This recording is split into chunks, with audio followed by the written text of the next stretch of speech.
Hey, Facebook and YouTube. Good to see you guys. It's been a little bit. I am back from Mexico, and I could not be more excited about today's show. Before I get started, I got a little bit of business to do. I wanted to thank my sponsors, which you can see right there, Five Star Guitars.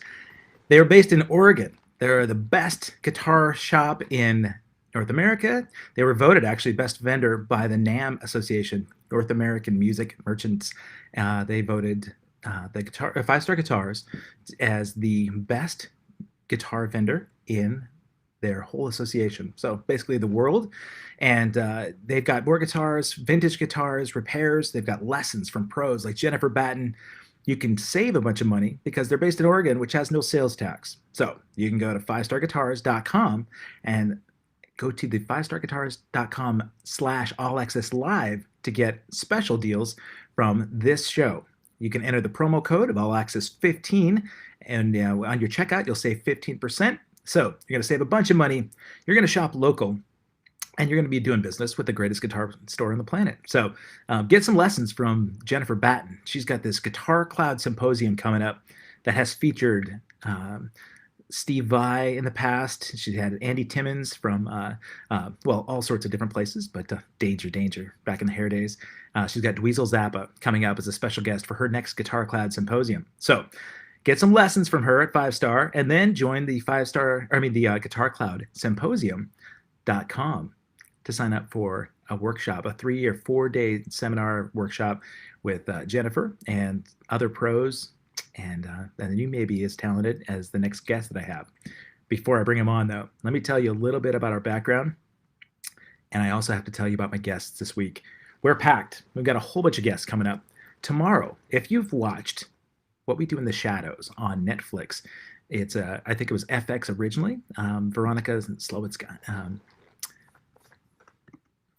Sorry, let me make sure I get this pronunciation right. It's Veronica Slowikowska, and she's a star on Murdoch Mysteries and What We Do in the Shadows and several other movies. So she's coming on tomorrow, and then I've got Barry Davis, the sportscaster. He was working with the Toronto Blue Jays and the Leafs, and he's also got a tribute band to Tom Petty up in Toronto. He's a great friend of mine. He is on Friday. And next week, we've got Francis Ruiz, drummer from Buckcherry. We've got Charlie Wadhams, son of Bill Wadhams from Animotion, but he's also a great songwriter in of his own. He's done music for Walk Hard, the Dewey Cox Story, several of the Will Ferrell movies, and he'll be on next week as well. So go to youtube.com/allaccesslive with Kevin Rankin, and you can subscribe and you'll be notified about all those shows. So my guest today is not only very highly regarded in the music scene in the Northwest, this guy and I have shared the innermost emotional drives up and down with music and life in general. We've navigated the political spectrum here in the U.S. So if you're watching from overseas, you're going to get sort of insight on somebody that's not only very well educated, but he's also a thoughtful and considerate person. You're going to get all that today. So his name is Steve Wilkinson. If you go to his channel, youtube.com/Wilkinson Blades Music, you're going to see his partnership with his bandmates. So we're going to talk about the band and his new record, and we're going to listen to a new song, and they have a video called Constellation. So without further ado, let me welcome my buddy Steve Wilkinson. Steve-O, how you doing, pal? Hey, how you doing, Kevin? I'm good. Thanks so much for having me today, man. It was a long intro. I didn't mean to give it that way back. 25 years? I think I first met you in 94 or 5, probably 95. Wow. Yeah, so we've got 26 years. Was that on Alama the first time? On Alama, yeah. And was that down at the was that big show down at the Pioneer Square? That big one that we were playing another. I think one of the first times I remember meeting you. I saw you play before that, but that show, it was a benefit for Dornbeckers. And that one That's right. About. Yeah, we had Smooch Knob, Donnie Rife's band on that gig too. But yeah, no, man, you Gravel Pit. That was when you were doing Gravel Pit, and your bandmates have followed you, man, from the beginning till now. It's amazing. Yeah, right. Yeah, well, no, for sure. And actually, you've got so many fans in the area. Like, I saw that when I Where are announced this show, Danny Carbo was like, "Man, I can't wait to see that." And they? Cool. Carbo's a dear friend of all of ours, and Oh yeah, I bet he'd have some amazing stories to talk. incredible drummer and great human. Yep, absolutely. That's what we do. Hey, Chris Dorr is here, so it's nice Oh, to Chris, what's up, man? nice to see. CD. CD. Oh man. Before we get into talking about the record, Yep. I liked, I don't try to do this sort of interview style, man. I want people to really get to know you. And I felt blessed, man, to get to know who you are from way back. The deal is, when you and I are both about the same age and we have some similar background in music, but I remember just feeling so connected to you as a human because I can feel the empath in you. You've got a heart of gold, man. So tell me a little bit about early days, like where Steve Wilkinson developed his fire for music, and maybe that we can peel back the layers a little bit and find out what made you who you are. Yeah, well, I think the music thing probably stems back to hanging out with Doug Lindstrom, one of my best friends who I've known for my entire life, but he was my best friend growing up since I was 2 years old. Rest in And peace, Doug, both of man. our brothers had great record collections. And Okay, talk about those records first. A couple of those records. Who was a huge, huge, huge influence on me and him. And we both fell in love with that band really early on. A lot of the British Invasion stuff, Stone, Kinks, Zeppelin, Beatles, the list goes on. But we were really wanting to, pretending to be in a band. We were sometimes playing one string on, singing along with the one string on his brother's guitar that had all the strings broken on it, Yeah. and then recording it on a boom box. And then we'd turn it around and record it to another boom box, hence bouncing the tracks and putting canned laughter and canned cheering off of Steve Martin album and throwing some comedy in there. So, I mean, I kind of wanted to do something like that really early on, and early teens, and, Yeah. You grew up here in Portland. Yeah. Okay. Yeah, we both did. We grew up in Sherwood. Our parents started a preschool together. Really? Yeah, the first preschool ever in Sherwood. Okay. And it's still there. It used to be a storefront that cost $30 a month. And now it's this really big preschool, I think. I haven't checked in the last few years, but have they honored you as a Hall of Fame alumni? We did. I did go to my 30th preschool reunion. I don't know if anybody's ever done that, but Doug and I both went, as did my mom. His mom couldn't make it because she lived out of town, but we went to that, and it was incredible. It was really weird, and we were probably like, yeah, we're the only people in the world that are going to their preschool. But we did. Yeah. But we had talked about being in bands together when we were in college. His dad passed away. I moved in with him to help with the rent and things like that. And he had a 4-track and he had a guitar. So I think I learned 2 chords, and he knew 4 or 5. Okay. Yeah. So we started recording covers, and they were terrible. Do you remember the first cover you covered? I think it might have been Gloria. Probably. Oh, all right. Yeah. I hear some Doors in your early stuff. One out once in a while. Nice. Lockwood. Is that Lockwood? Yeah, Steve's here. And oh God. Yeah, and Larry Toering actually said he went to Fernwood. So oh, you did? That's right. Larry went to Grant. So I think anyway. Okay. It's nice to see him here. Chris is here. Man, Laura McCracken. Nice to see a lot of old friends here. It's good. Yeah. So that's kind of where it started, the genesis of wanting to play rock and roll. But when I moved down to Southern California, again, Dougie was down there. He said, come on down, this dude knows how to play drums. We have a bonus room above a garage. So we got down there, and we didn't play a lot of music at first because we couldn't, but we started listening to a lot. And Mick, the guy that we were living with, was like an encyclopedia of rock and roll history and rock and roll knowledge and what was cool and what wasn't cool. And we started listening to stuff that was a little bit beneath the surface. Like at the time, Elvis Costello, Iggy and the Stooges, MC5, Oh yeah. and just lots of stuff that you wouldn't normally hear on, pop top 40 radio. So So is that that late 80s that you're there? yeah, Okay. 87, 88, we All were right. down there. And then when I moved back, those guys were up here, and Mick put out an ad to find some guys that were looking to do sort of a Stooges, MC5, New York Dolls, Dead Boys sort of thing. And Wow. we got some guys that were kind of entrenched in the scene. One of the dudes from the Oily Bloodman, Dale Moore. Rest in peace, Dale. Incredible songwriter, guitar player, and Johnny Naylor from the Obituaries. And, we thought that they were kind of way out of our league. They were like, oh, those guys are never going to like us. But they're like, yeah, let's put together a band. So that's how it all kind of got started. And, I've been doing that ever since. That was 30 years ago. So, God, that's amazing. I can't believe that you and I have known each other as long as we have.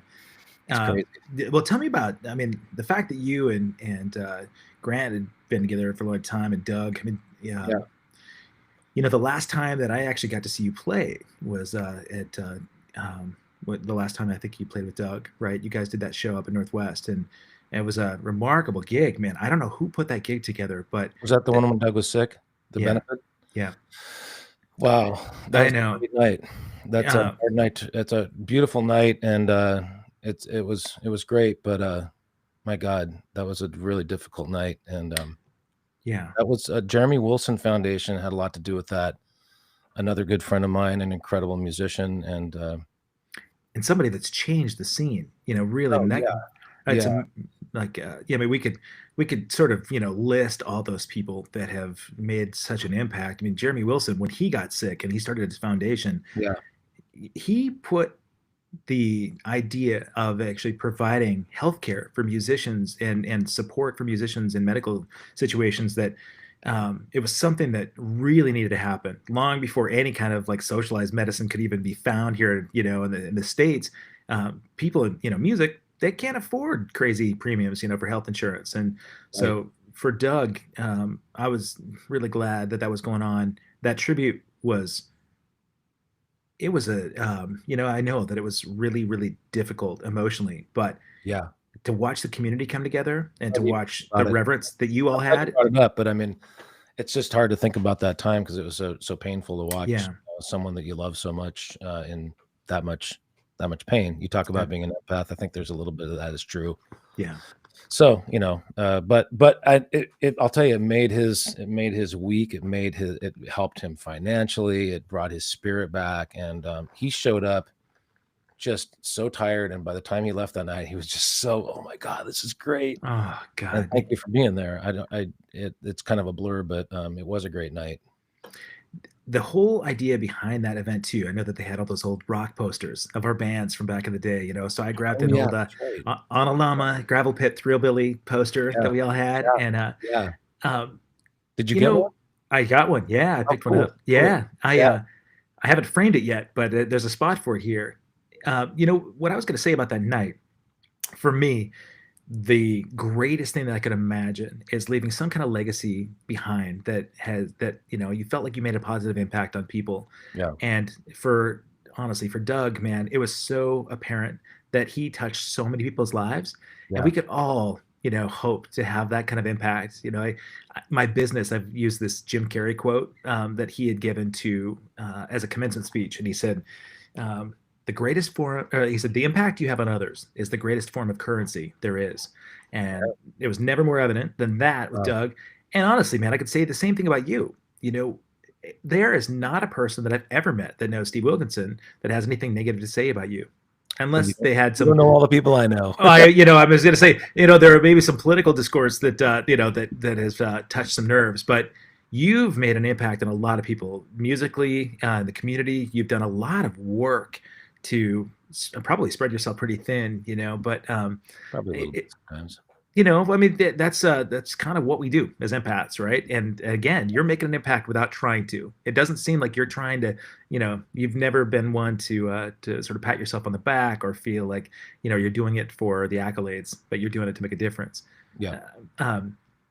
Tie me into the Gravel Pit era, because that was that was the first time we met. Yeah. Well, about the time that I met Mick and all those guys, I actually got a chance to meet Grant. I went over to his house one day when I was really hungry. and I was like, I need a cheeseburger.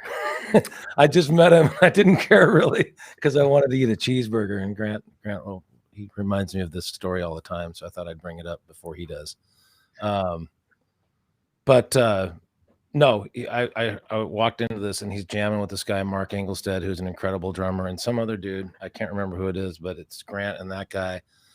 And they're playing, and I'm just kind of like, what the fuck, man? This guy's really fucking good. You know, I'm not 19 years old. Yeah, really, 19. Probably, yeah. Okay.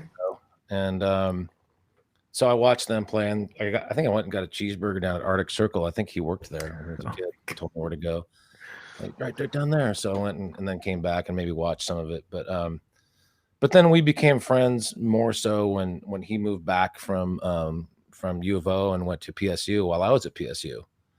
And so I had talked to him about wanting to play, and we jammed a little bit with other people, but he was kind of resistant. But finally he decided, oh, I'll do a show with Gravel Pit. We did a 9-song tape. We played a show the week after we played the tape, and we were just thrown together with Johnny Huck was in the band. Oh yeah. The band. Dave Langenus was on the tape to begin with. Man, one of my favorite guitarists of all time. He's a badass. Yeah, he is incredible. He was on the first tape, but Dave didn't really want to be in the band. He just wanted to make the album or tape. I guess it's a record. Yeah. First tape, 9. Well, yeah, was it cassette that you released that time? Album, man. Yeah, I know. Right. You made it. You made it. Yeah. So anyway, Grant joined probably in '93, and that really opened things up quite a bit, because just the way he plays guitar and the voicings and everything made my musical brain think about the songs differently. Like if I hear a voicing, well, there's a cool melody that I never would have thought about if I were just playing the chords or hearing the chords on their own. If that makes any sense. It does, yeah. Yeah. So he opened that up and was just really good at it. And then we just started playing shows, and I guess it just got a little more serious as time went by. My dog just walked in the room. Oh, I just shut mine out. My guy usually hops in on the shows. So tell us about your pup. It's all, I can't move the screen because everything's all wired up, but she's a pit bull lab, maybe a little bit of Dalmatian. And yeah, so beautiful. She's amazing, but her nickname's the Pink Bellied Monster because she's a handful, and she's got a pink belly. But anyway, she's really cool. I'm glad she has the same nickname that I had. Through the door in the studio here, and it's better than the cops, right? So Here, get out, let's go. We do need to get our pups together. My pug would probably love Olive. So so those days, man, when you put together that first album, I'm trying to think of the first shows. You had mentioned earlier that we met at that Dornbecker benefit. Yeah. But I remember seeing you at Tabor for sure. Mm-hmm. And did you guys play Mark's Hawthorne Pub too? At the very beginning? Okay. Yeah, we did. So those were crazy shows, man. Those were always full, and right. Like you look today, it's like, it's like wow, we made $150. It's like it's like we actually made it. Money. I mean, it's not much, but God, I do know, man. All those Tuesday nights, right, where you're loading back out at 2:00 in the morning and feeling this sense of accomplishment that not only did you get to play these shows with your comrades, but the people that were there were so receptive, right? I mean, I see Chrissy on here chatting, and Chris. Chrissy's here. Yeah, and Grant just said that was the first time he played with Gravel Pit was at Mark's Hawthorne Pub, right? Maybe I saw. Oh yeah, it was. God, how did she know that? No, that was Grant that said that. He's here too. Hey, Grant, you're coming on in a little bit, man. We're gonna chat and rap. But yeah, Chrissy doesn't forget a thing. It's amazing. Oh, she is the archivist, and she does remember a lot. And that was one of our first gigs. Very, very early. I think the first one was with the Flapjacks. Okay. Yeah, I remember that band too. And those guys. Tony Hughes is here. He says that Live at the Mount Tabor CD was the best ever. Up, Steve? I'm going to do my Tony Hughes impersonation. What's up, buddy? That'll be packed, buddy. Oh, my God. Is that a good? That pretty much nails it, man. Absolutely. I actually had Tony on about a month ago. We talked about dialectical behavior therapy in this program that I just joined. Yeah, Julie says that she's got all the pictures for the archives. She does. Julie has a collection for sure. Yeah. So if you guys are watching from outside the area and you don't know some of these bands that we're talking about, before Portland had Portlandia and had kind of blown up, and the sort of pop punk hipster scene internationally, because there are a lot of bands that moved here to sort of it was like the new New York City, LA, Nashville, that sort of indie bands could come here and become noticed and recognized and signed. Before that happened in the early to late 90s, there were a handful of bands that were complete family members. I mean, there were a lot of bands that shared members. They went to each other's shows, and a lot of these guys, we'd all break bread and have like late night breakfast after shows together, and it was crazy because it was kind of like hundreds of roommates. We all had like hundreds of roommates where you'd show up at the same clubs, and there was some magic to that time, Yeah, right? And for sure. not, I mean, there's still a real receptive and supportive music community here, Right. but the industry is different, right? So, and with the pandemic, we're not out there playing these live shows. But a No. beautiful thing about it is that I got to discover the brand new Wilkinson Blades record this week, as a preview through the technological advances of the internet, and blown away by the record. We're going to talk more about that thing, but and I'm not blowing smoke up you. This is the greatest thing I've ever heard you put out. Your Thank voice you so much. sounds incredible, and we could talk a little bit about recording vocals and all Yeah. that. But man, you've stood the test of time here. You've carried this thing on. You and Grant are like the Keith and Mick. I've told you that, man, or the Joe Perry, Steven Tyler kind of thing. And I think it's so rare, to find that combo, the singer guitarist combo that complement each other. You Yeah. guys are amazing on your own, but you really make each other better. The whole being greater than the sum of its parts Yeah. is really evident there. And It's I'm cool. excited to show the video in a little bit, man. I got Yeah, the cool. Constellation video queued up, and Cool. um, but oh yeah, Larry says the album's great. Sounds like he's been able to hear a copy of it. Cool. Uh, so between Gravel Pit and where you're at now, you had a handful of different projects. You were Oh doing yeah. some solo stuff, um, Lots. and and I never heard about any kind of dissension in the ranks. It seems like you guys you maintain relationships. There's been a few. I mean, there are a couple people throughout the whole, 30 or 40 people I've played with that I've had to cut ties with, and sometimes it's like we may never speak again, but at the same time, I wish anybody that I've ever worked with all the best. It's never anything necessarily personal. Yeah, But overall, yeah, most of the people that I've worked with throughout my musical life, I love, and usually continue to play with music with in some form or another throughout. Like I saw Lockwood is here. yeah.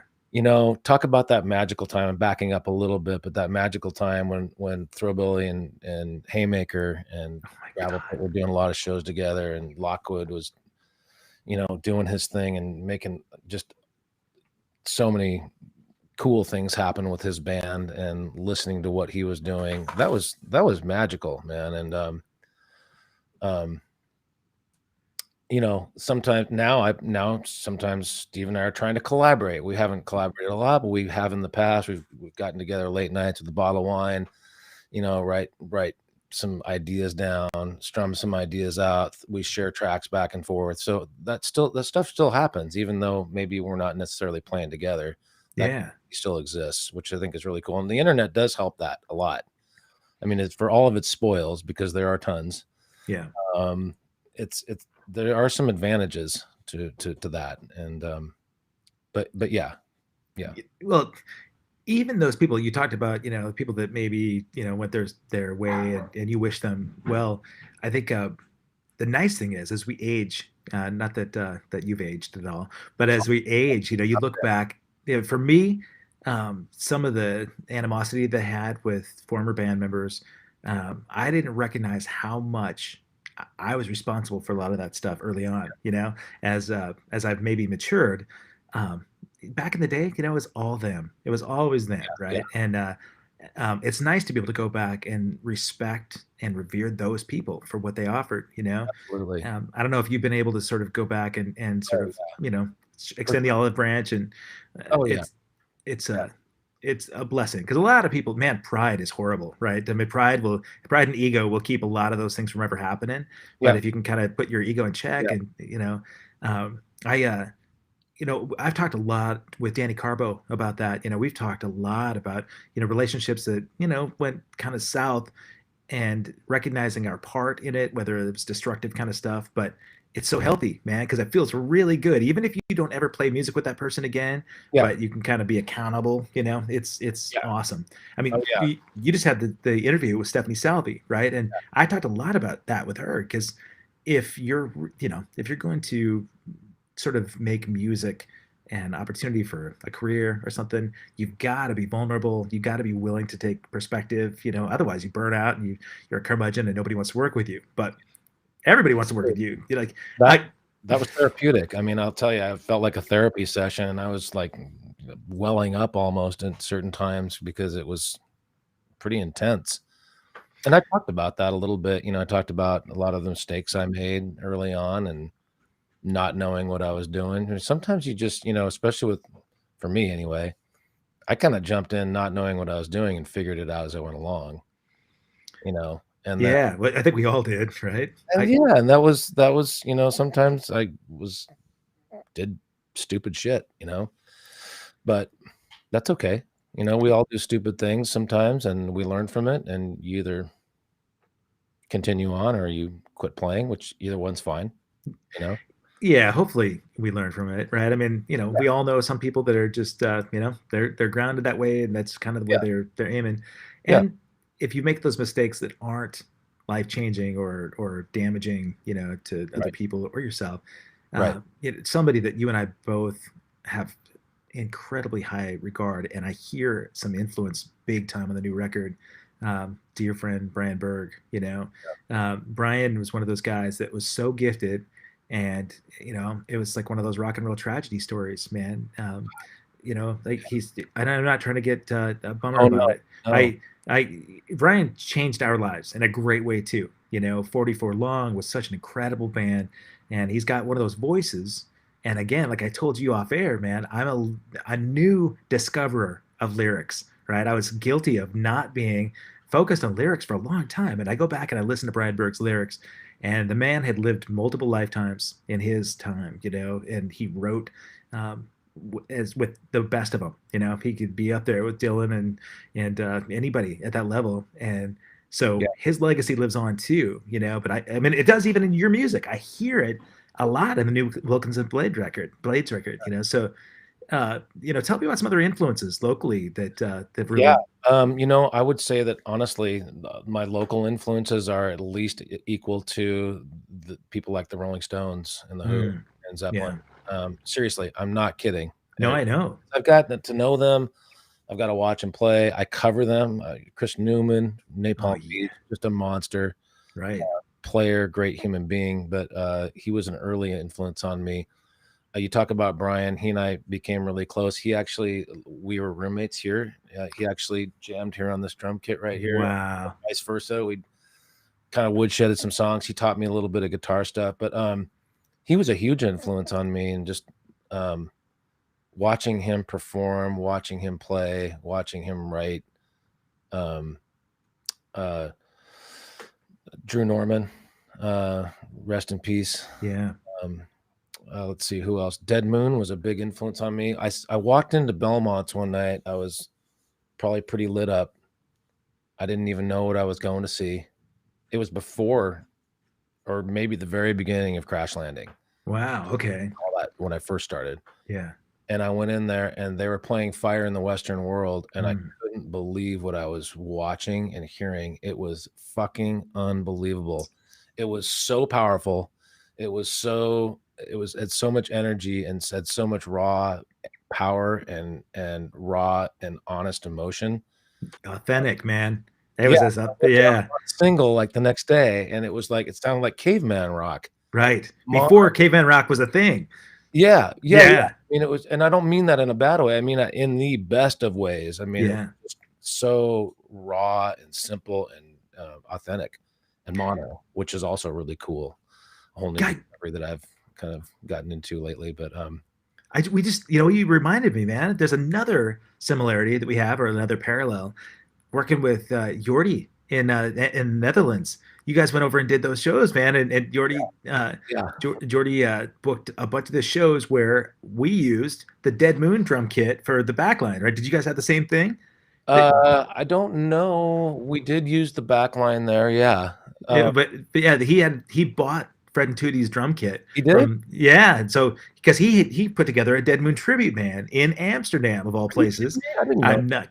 Yeah, man. Version 5 was on a Dead Moon tribute called Tribute to the Coal Mind, not the coal, like COLE mind. Yeah. And we did Fire in the Western World because I was like, does anybody take that? And he goes, no. And I was like, I got it. Don't let anybody take that song. And I'd love to hear that, man. I'll send it to you after the. Okay. Got it. Yeah, it rips. It's pretty cool. Grant's on that, and oh, Dan McGuire's leaving. He's leaving. Yeah. What's up, man? It's good to see you. Yeah, he's heading to work. He's in Montana, man. Yeah. Like my old home. Yes, Chris. The kit was covered in melted wax. They still had all the wax right there on top of the kick drum. That was amazing, man. I didn't see that when we were there. I think we might have had our own gear with us. Okay. Yeah. Gear from the place in London, and with the van all loaded up. Yeah, the Sprinter van. Yeah. I think you got an upgraded package. Yeah, but that's for another conversation, man. But those gigs were crazy, right? Yeah, I mean, all those little small towns in the Netherlands. And did you play Belgium as well? No, just England and Holland for that. Okay. And then when I went back last time, I did Germany and Czech Republic. Oh, sweet. God, but yeah, and thank you for that gig, by the way. Yeah, man. Talk about bucket lists, right? It's exactly what needed to happen for us both at that time. Yeah. Is that guy still around? Yeah. He's got, he had his Dead Moon tribute, and he also had the Trailer Trash Tremblers, which was kind of like his redneck tribute to Southern rock and U.S. rock. But he's Dutch through and through, and Jordi Deutscher is his thing. So hit him up, man. You ready to go back over?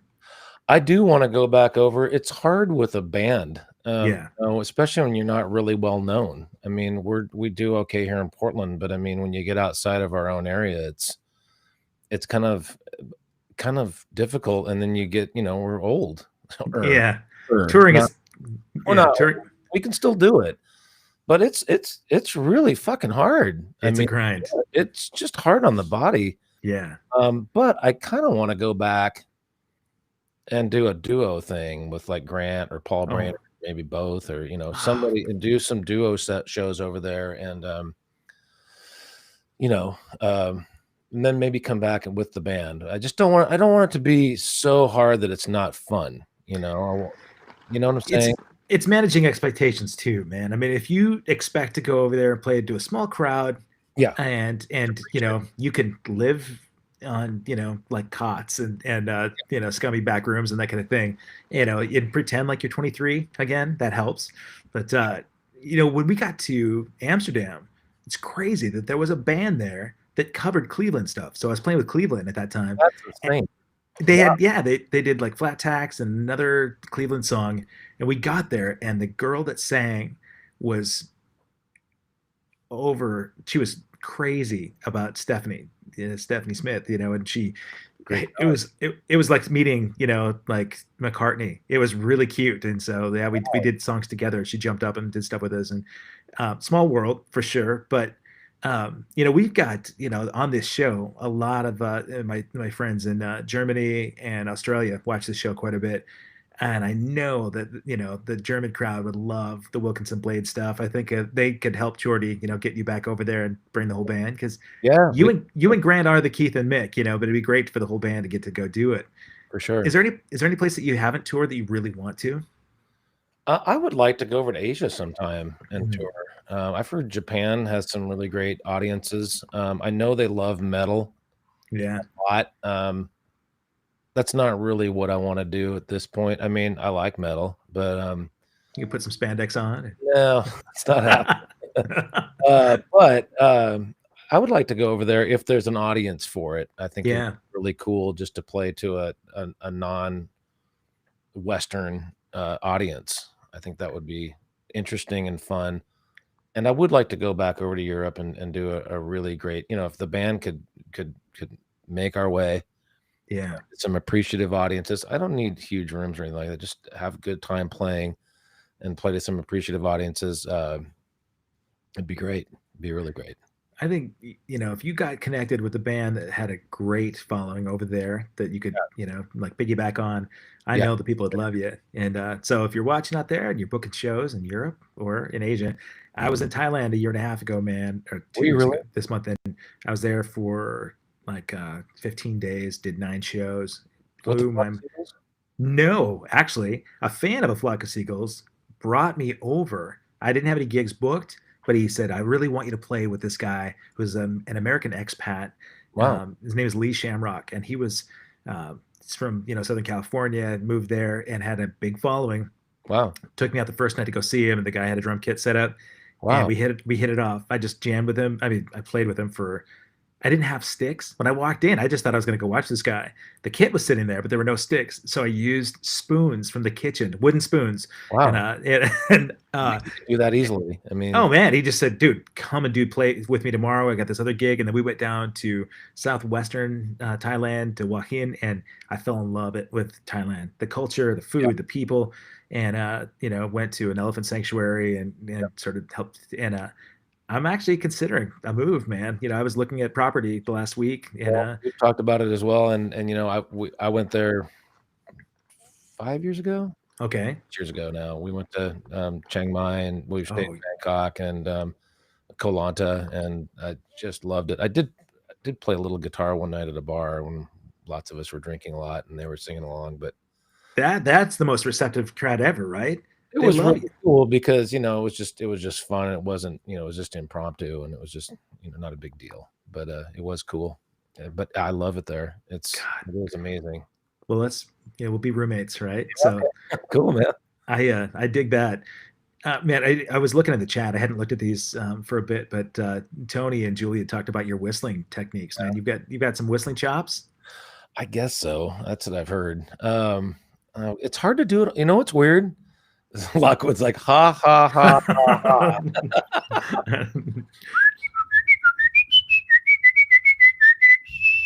Oh man, look at this guy. But it's hard on a mic because you can hear all the wind. So you got to kind of get off the mic and starting to something like that, Listen to the vibrato. That's incredible, man. Wow. Didn't Tony say something about an album of whistling? But you and Grant had a whistle off at Belmont's. We've done a few of those over the years. There might be one online somewhere, but Oh my we won't do God. that now. I think that was Stephanie Salvi's idea, but yeah, I have no idea why I didn't know this. too, actually. Well, maybe we'll you know what? No. Yeah, man. He's coming on in a minute. Let's do this. Before Grant comes on, I really want to share Constellation. This song blows my mind. The video is so cool, and I'd love to maybe have you tell me a little about the video, and then we'll get Grant on. We'll talk about the making of the record, and you guys can talk about whistling and touring and all that kind of stuff. So before we go to the video, if you guys are watching right now, I want you to do me a favor and subscribe to this channel. This whole thing will be archived on accesskevin.com, but you'll be notified of other shows that I have coming up. I think there are like 11 shows in the next 2 weeks. And what I'm trying to do is get to the point where I got more than 1,000 subscribers. I'm about 920 right now, so I'm really close. Congratulations. I'm excited. The cool thing, our Flock of Seagulls singer, Mike Score, he said, man, whatever I can do to help. I said, would you be up for kind of gifting a package to a random winner?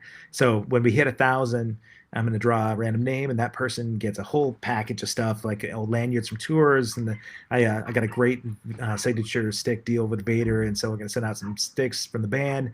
And then and a shirt, like a custom shirt from Flock, and then they get to interview the Flock of Seagulls right here on All Access Live. So whoever wins, they can come on, and the whole band will jump on.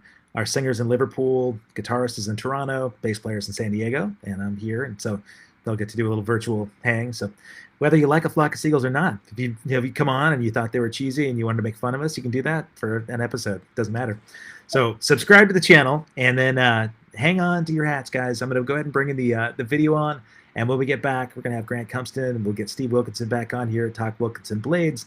So subscribe, and then we'll be right back with the guys. You cool, Steve? Yeah, it's cool, man. All right, buddy. We'll be right back, guys. All right. Okay.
Stuff, buddy. So good, man.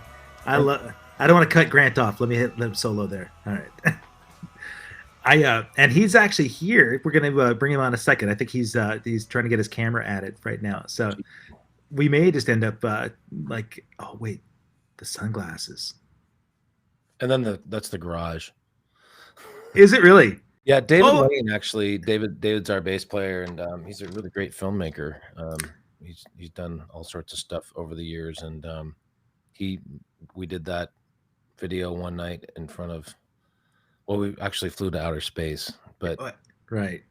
You and Elon Musk. then we came back and recreated it in a garage in front of some green screens, and it was really fun. And I just said, don't really tell me. I mean, I kind of knew what he was doing, but I didn't want to know what it was going to look like. And then when I saw it, I was like, this is really fun, you know? Yeah.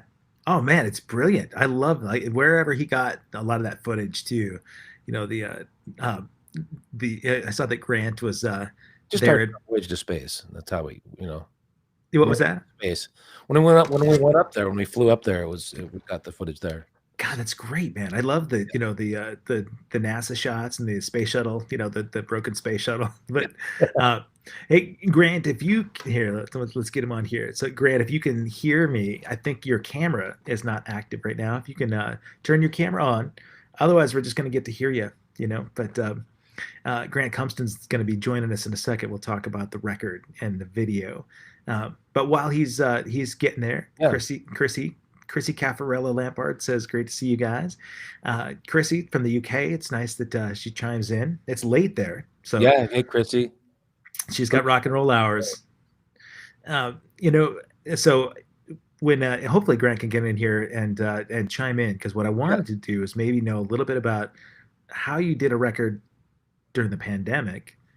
You talked to me a little bit about your vocals. Tell me about that whole process with your singing.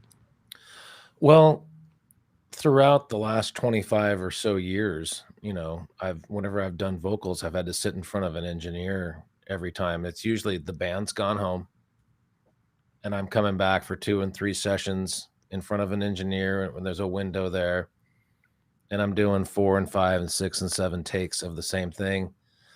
And it gets really introspective and just like, God, does this guy think that I suck? Do these lyrics suck?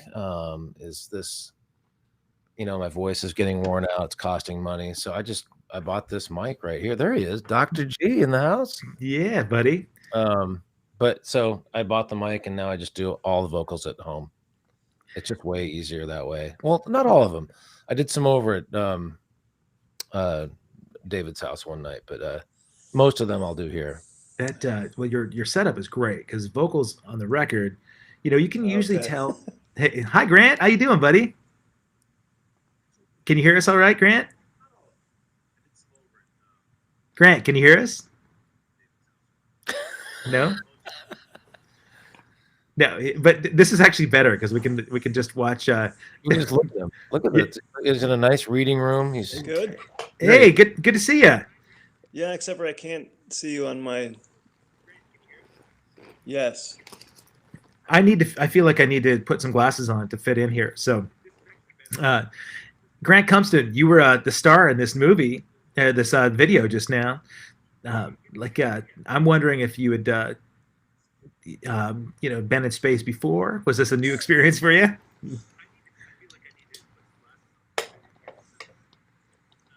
There we go. He might. Yeah, Grant might still be in space.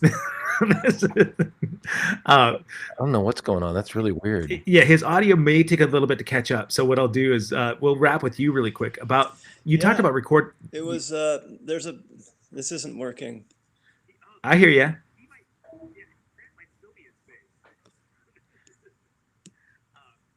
Oh, I think he's actually watching on the YouTube stream instead of because there's a little delay. But he's chatting here, so this is good. Okay.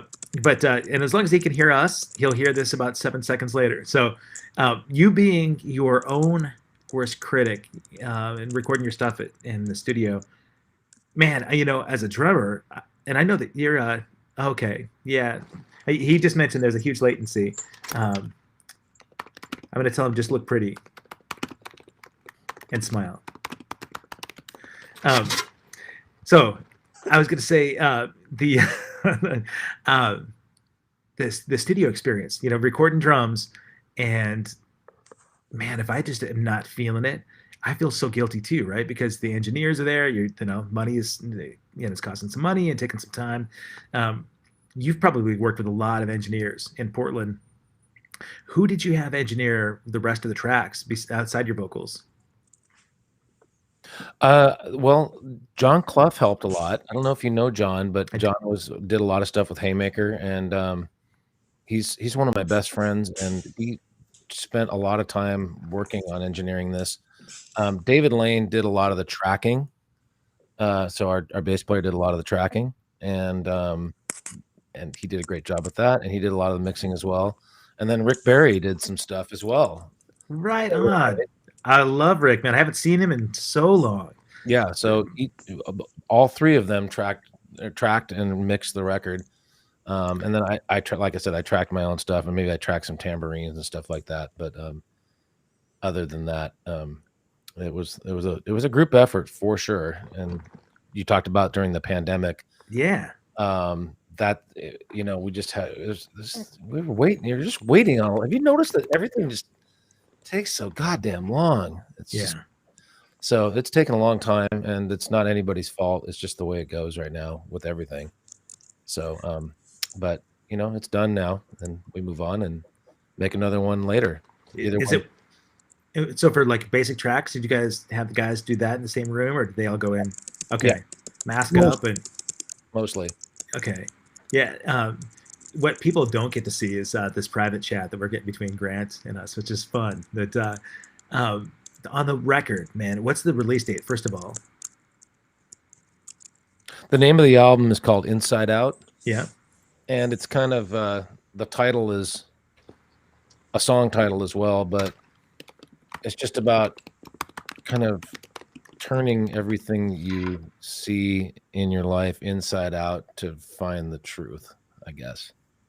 Man, that could apply to politics, what's going on in the world. It could apply to your life. It could apply to a lot of different things. But I had that circulating throughout my head for a couple of weeks, and I finally just put some music to it. And it's a little bit political, but I try to avoid politics in my music because it kind of makes it a little dated, I think. So, yeah. Hopefully, we'll be in a place where hopefully be really dated. I pray for the day that's dated. Right. Yeah. Outside the political thing, man, you talked about like even like introspection and looking at your life and then turning that inside out.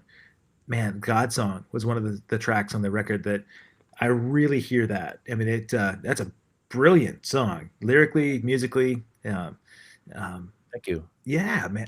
There are so many hooks on this record, and there's a really wide range of music. I mean, it's from song to song. I could hear influences from different places, but it's really original. Like I said, I mean, it's the best piece of art I've heard you do. Thank you so much. I mean, like sometimes art comes from on everybody. I mean, these guys helped a lot. Grant. I mean, David Lane has been a huge addition, and Leaf, our new drummer, has just tied it all together really, really nice. He was the perfect addition to the band when our last drummer left, and it just really came together nicely and felt really, really organic and honest and authentic. Pretty easy. There he is. There you are. Yeah. Are you hearing this in real time now? Yeah. I think so, yeah. Oh, yeah, sweet. It's weird latency for a while, but yeah, no, this is good. You know what that means, Grant?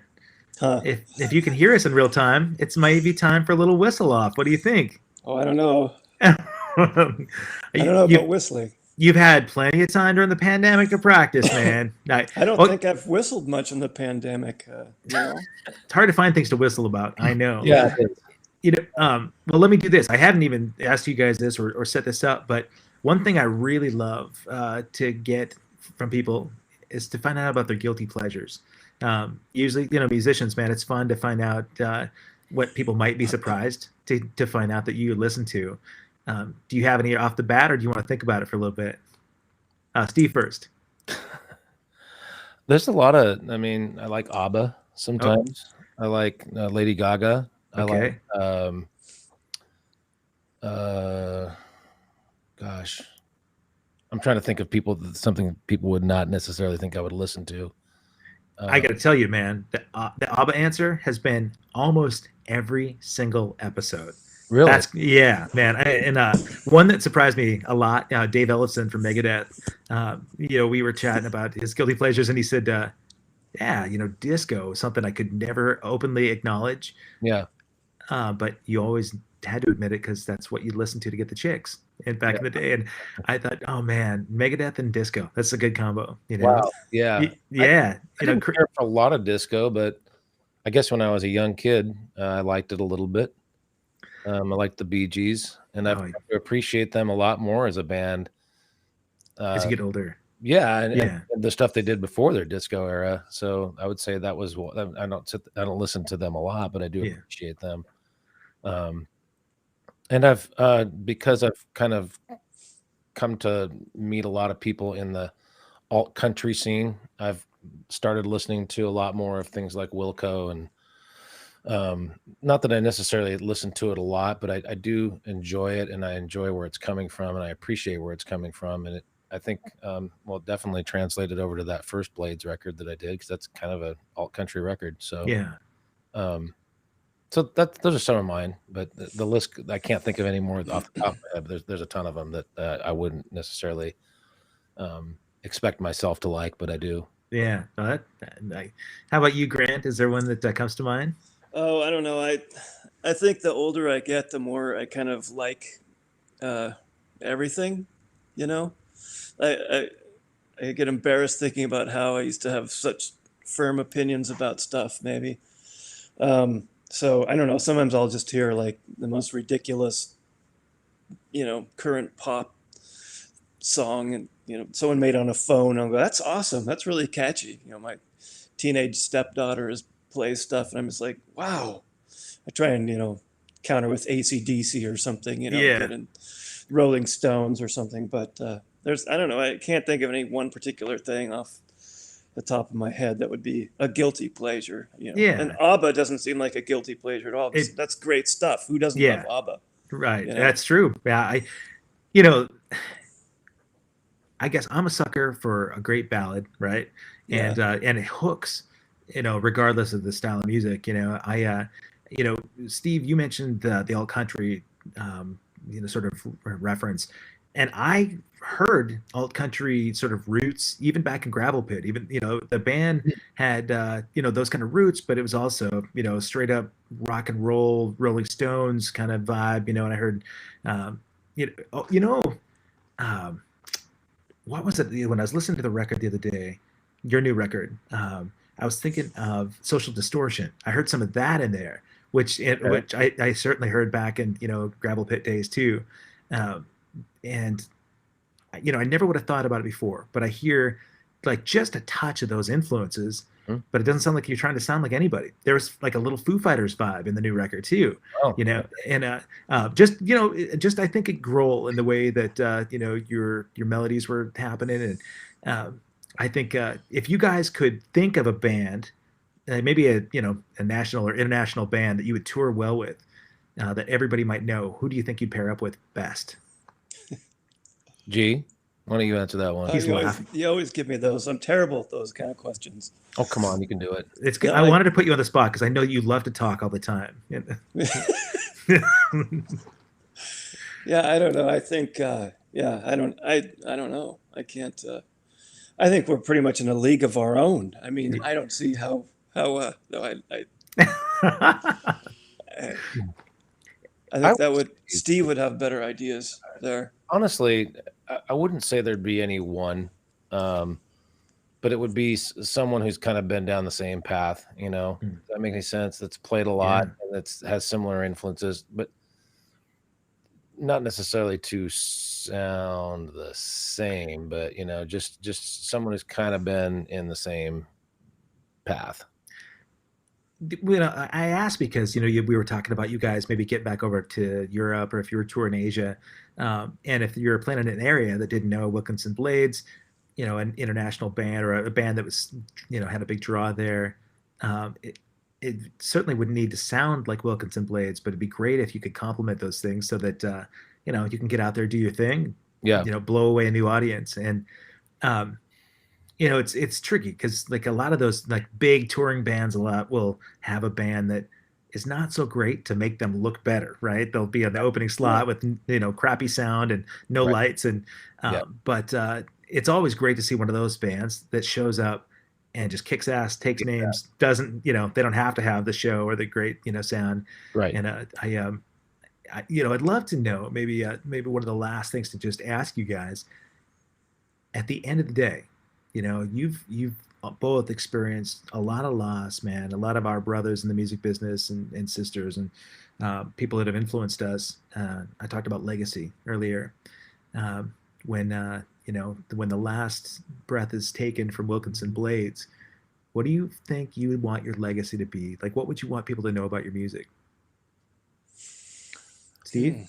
I would say, Grant, think about it, and I'll get Steve first. I just honestly, I want to just keep making records until I can't anymore, and always try to make them a little bit different, and always try to make them a little bit better. Um, you know, the records are really what stand the test of time. The shows are there and the pictures are there, but I think the records are really, for me, what do it. I love playing live, don't get me wrong, but um, so I would just say the legacy would be that they put out a lot of music and they did the best they could with what they had, and hopefully got better and different each time they did something new. Well, that's a done deal. I mean, you nailed all of those things for sure. It's been an upward progression, and I hear differences in everything I've heard you do, and Cool. it's gotten better in my opinion. So, how about you, Grant? Do you have a Yeah, I mean, it's having songs that people like, even if it's a handful, one. I mean, that's kind of that's pretty cool. yeah It's just if somebody likes your music, and especially like a few years after the fact, that would be like, I don't know, that'd be a pretty great thing. yeah I mean,